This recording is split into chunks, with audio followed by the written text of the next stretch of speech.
नवरात्र व्रत कथा।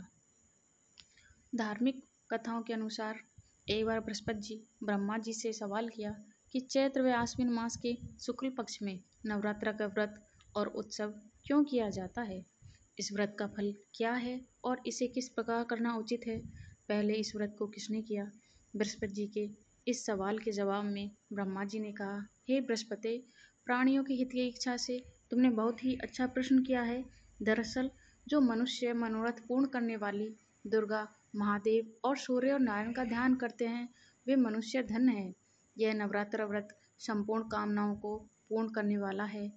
इसके करने से पुत्र की कामना करने वाले को पुत्र, धन की लालसा करने वाले को धन, विद्या की चाहने वाले को विद्या और सुख की इच्छा वाले को सुख मिलता है।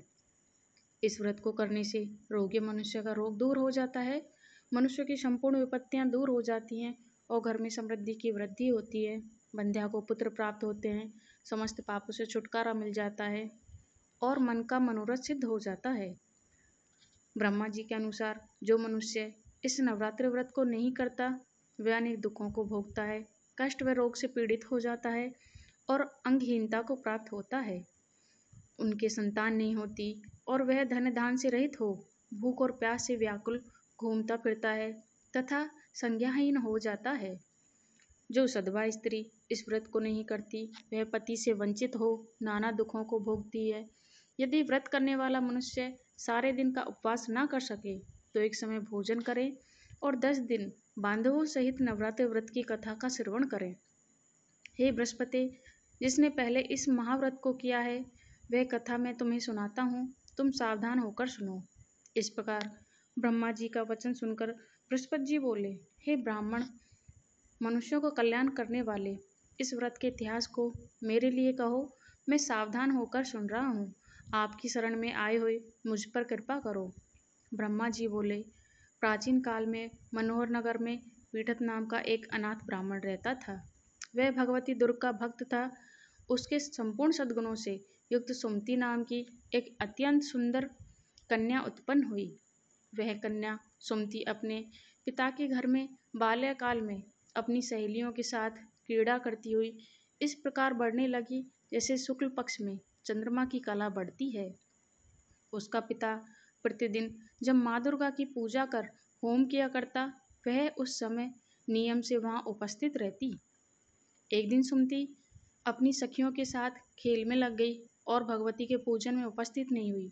उसके पिता को पुत्री की ऐसी असावधानी देखकर क्रोध आया और पुत्री से कहने लगा, अरे दुष्ट पुत्री, आज तूने भगवती का पूजन नहीं किया, इस कारण से मैं किसी कुष्ठी, रोगी या दरिद्र मनुष्य के साथ तेरा विवाह करूंगा। पिता का ऐसा वचन सुन सुमति को बड़ा दुख हुआ और पिता से कहने लगी, हे पिता, मैं आपकी कन्या हूँ, मैं सब तरह से आपके अधीन हूँ, जैसी आपकी इच्छा हो वैसा ही करो। राजा ने कुष्ठी और दरिद्र तथा जिसके साथ चाहो मेरा विवाह कर दो, पर होगा वही जो मेरे भाग्य में लिखा है। मेरा तो अटल विश्वास है, जो जैसा कर्म करता है उसको कर्मों के अनुसार वैसा ही फल प्राप्त होता है, क्योंकि कर्म करना मनुष्य के अधीन है पर फल देना ईश्वर के अधीन है। जैसे अग्नि में पड़े तृणादित उसको अधिक प्रदीप्त कर देते हैं, इसी प्रकार कन्या के निर्भयता से कहे हुए वचन को सुन उस ब्राह्मण ने क्रोध में अपनी कन्या का विवाह एक कुष्ठी के साथ कर दिया और अत्यंत क्रोधित होकर पुत्री से कहने लगा कि हे पुत्री, अपने कर्म का फल भोगो, देखें भाग्य के भरोसे रहकर क्या करती हो।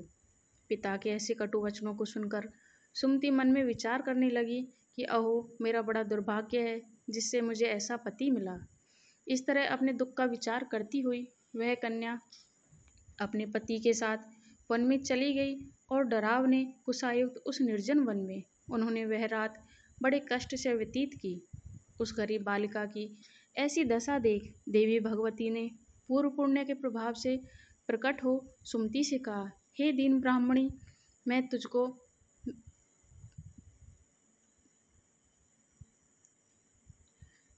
तुझसे प्रसन्न हूँ, तुम जो चाहो सो वरदान मांग सकती हो। भगवती दुर्गा का वचन सुनकर ब्राह्मणी ने कहा, आप कौन हैं वह सब मुझसे कहो। ब्राह्मणी का ऐसा वचन सुनकर देवी ने कहा कि मैं आदि शक्ति, मैं भगवती और ब्रह्मा विद्या सरस्वती हूँ। प्रसन्न होने पर मैं प्राणियों को दुख दूर कर उनको सुख प्रदान करती हूँ। हे ब्राह्मणी, मैं तुझ पर तेरे पूर्व जन्म के पुण्य के प्रभाव से प्रसन्न हूँ। तुम्हारे पूर्व जन्म का वृतांत सुनाती हूँ, सुनो। तू पूर्व जन्म में निषाद भील की स्त्री थी और अति पतिव्रता थी। एक दिन तेरे पति निषाद ने चोरी की। चोरी के कारण तुम दोनों को सिपाहियों ने पकड़ लिया और ले जाकर जेल खाने में कैद कर दिया। उन लोगों ने तुझे और तेरे पति को भोजन भी नहीं दिया। इस प्रकार नवरात्रि के दिनों में तुमने ना कुछ खाया न ही जल पिया। इस प्रकार 9 दिन तक नवरात्रा का व्रत हो गया। हे ब्राह्मणी, उन दिनों में जो व्रत हुआ, इस व्रत के प्रभाव से प्रसन्न होकर तुझे मनोवांछित वस्तु दे रही हूँ। तुम्हारी जो इच्छा हो सो मांगो।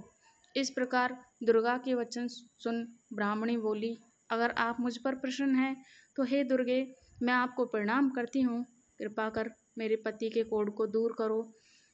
देवी ने कहा, उन दिनों तुमने जो व्रत किया उस व्रत का एक दिन का पुण्य पति को कोढ़ दूर करने के लिए अर्पण करो।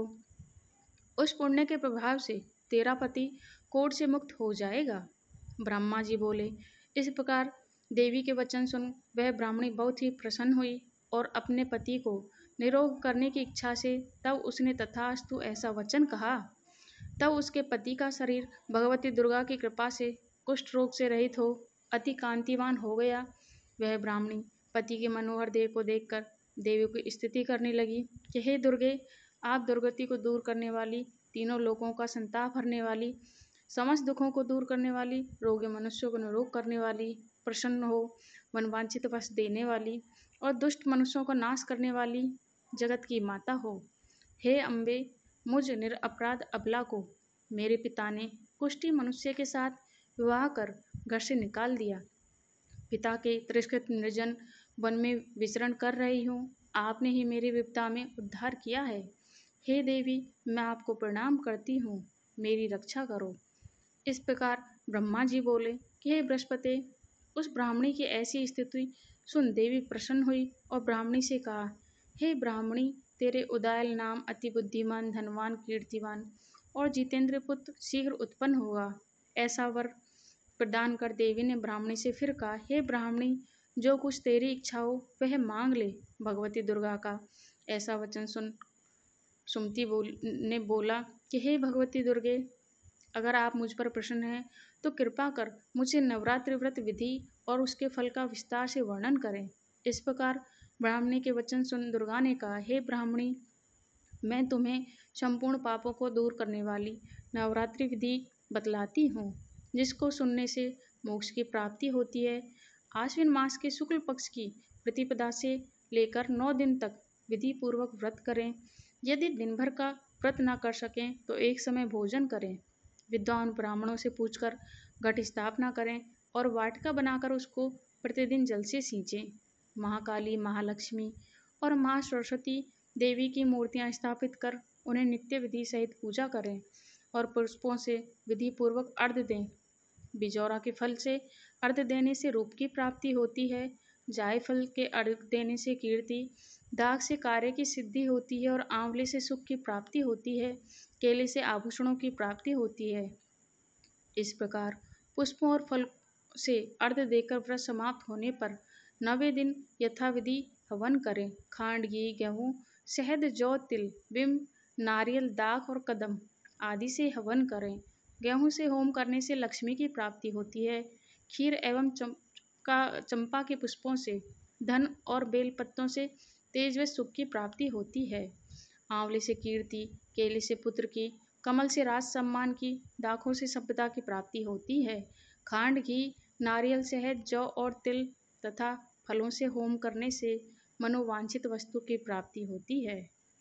व्रत करने वाला मनुष्य इस विधि विधान से होम कर आचार्य को अत्यंत नम्रता के साथ इस प्रकार बताई हुई विधि के अनुसार जो व्यक्ति व्रत करता है उसके सब मनोरथ सिद्ध होते हैं। इसमें तनिक भी संदेह नहीं है। इन 9 दिनों में जो कुछ दान आदि दिया जाता है उसका करोड़ों गुना फल मिलता है। इस नवरात्रि व्रत करने से अश्वमेध यज्ञ का फल मिलता है। हे ब्राह्मणी, इस संपूर्ण कामनाओं को पूर्ण करने वाले उत्तम व्रत को तीर्थ, मंदिर अथवा घर में विधि के अनुसार करें। ब्रह्मा जी बोले, हे बृहस्पति, इस प्रकार ब्राह्मणी को व्रत की विधि और फल बताकर देवी अंतर्ध्यान हो गई। जो मनुष्य या स्त्री इस व्रत को भक्तिपूर्वक करता है, वह इस लोक में सुख प्राप्त कर अंत में दुर्लभ मोक्ष को प्राप्त होता है। हे बृहस्पति, यह दुर्लभ व्रत का महात्मा जो मैंने तुम्हें बतलाया है, यह सुनकर बृहस्पति जी आनंद से प्रफुल्लित हो ब्रह्मा जी से कहने लगे कि हे ब्राह्मण, आपने मुझे अति कृपा की जो इस नवरात्र का व्रत महात्मा सुनाया। ब्रह्मा जी बोले, हे बृहस्पति, यह देवी भगवती शक्ति संपूर्ण लोगों का पालन करने वाली है। इस